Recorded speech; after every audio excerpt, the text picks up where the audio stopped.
where are you going?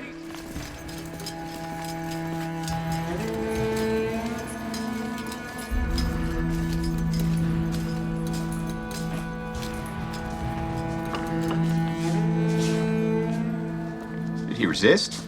No, Dominus. And his followers? Peaceful. And compliant.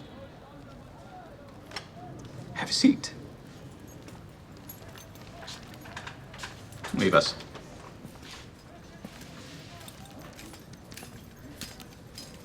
Jesus of Nazareth. We finally meet. Here I am. I thought you'd be sort of taller, crazier looking.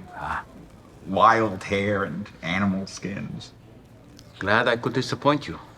The first story I ever heard about you, I didn't believe it. That's usually how it goes. It wasn't about religion or preaching or God. It was about fish.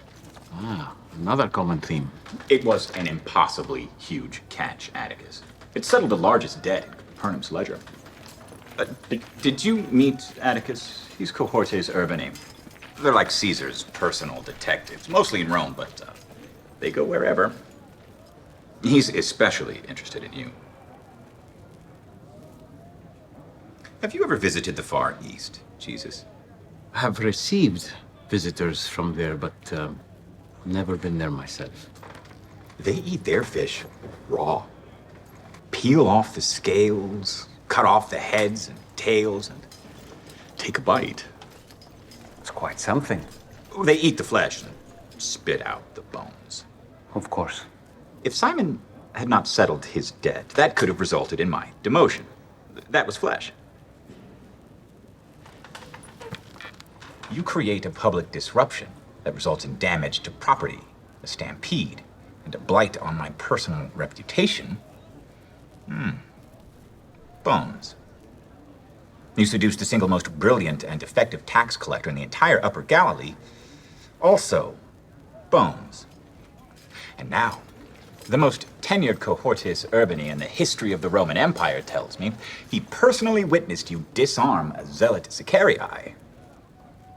Well, that's flesh. That's flesh.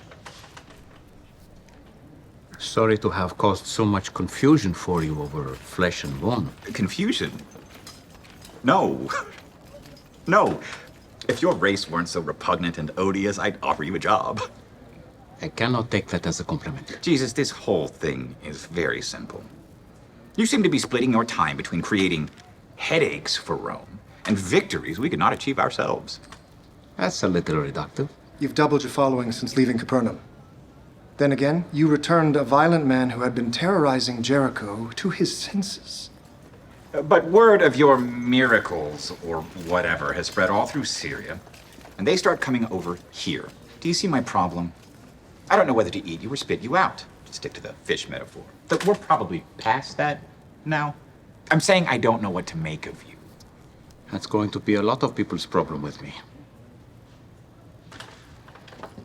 No more bones, Jesus. Follow me. No more draining my talent pool, creating spectacles, crowds. No more meddling. I cannot promise any of these things. Then I cannot promise you won't stop breathing. Well, it sounds like we're clear on what we can and cannot promise.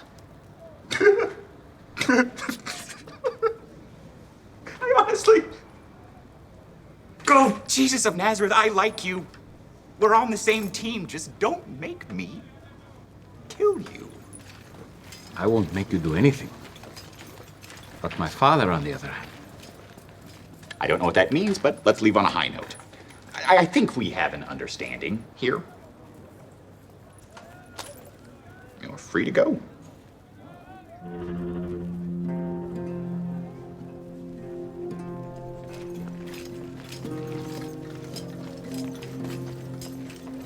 Oh, sorry about your cousin, by the way. Marching himself into Herod's court and moralizing was not a very wise or brave thing to do. He knew what he was getting himself into. Do you know what you're getting yourself into?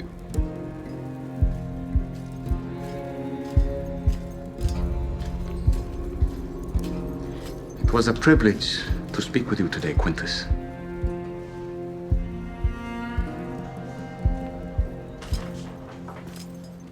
Wow.